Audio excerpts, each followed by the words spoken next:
Yan, ito tayo ng pork. Lagi talaga yung bawang, sibuyas, at kaluya. Yan. At itong ating pork baboy na ano na natin. Yan.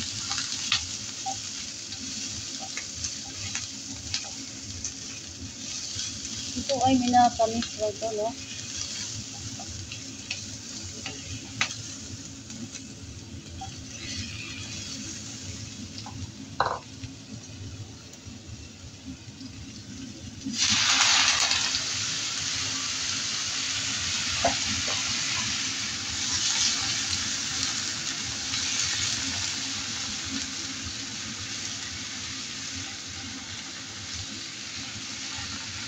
Ayan.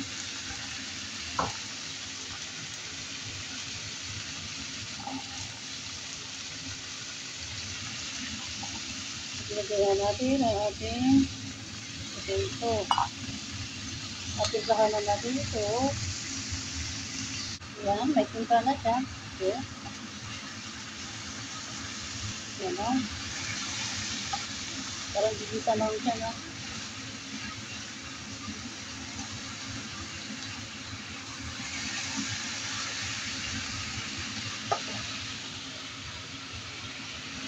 Lagyan na natin ang ating tubig.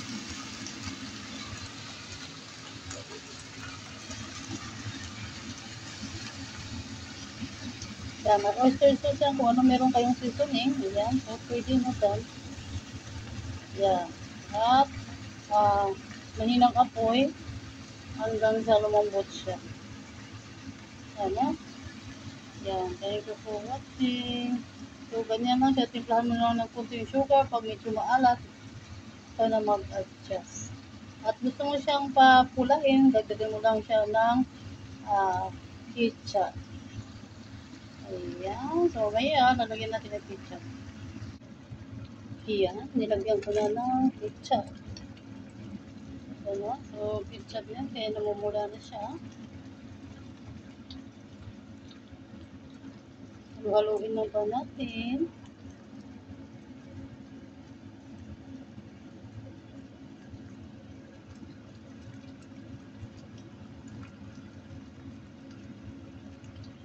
At dahil yung ketchup, mga ka-idol, ay ano yung ketchup maasim. Ayan. So, lagyan nyo lang ng sugar. Ayan, sugar. Ito lang, 3 piraso lang itong ganito. So, mamaya titisting natin. Ayan, sugar niya. Ayan, no? Ayan.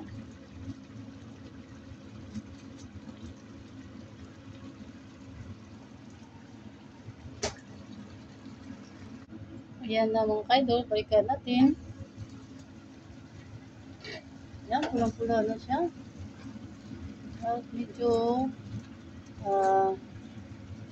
nawala-wala na yung tubig niya. So, pwede nyo na lang, pag ganito mga ka-idol, pag sinitsik yung ganito, pwede nyo siyang dagdagan ng tubig. No? Yan, so, tikman muna natin. Okay ba yung lasa niya? Yan, tikman natin.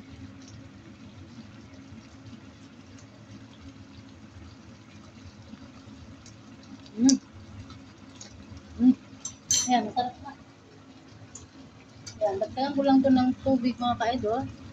Yung lasa niya is tama na. Okay. Para naman, sa ganun hindi siya mawala ng sabaw. Kasi mas masarap kasi pag ano na siya. So, ganito na yung timpla niya. Yan, no?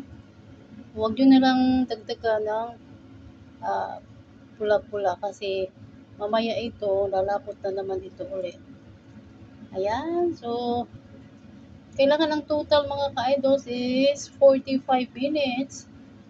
No? Pag na-total na to lahat, ay 45 minutes na sa, ayan, no? Ay pwede mo nang i-off yung apoy dahil sigurado lutong-luto na ito at yummy-yummy na ang inyong dinner. So, itong mga ganito, pwede itong pag marami, pwede itong sa panghandaan. So, ganyan lang kasimple. Tapos, lalagyan nyo na lang na ito. So, ito yung ending niya. Pang-decorate lang mga ka-idols bago yung final. Ayan. Thank you for watching, guys.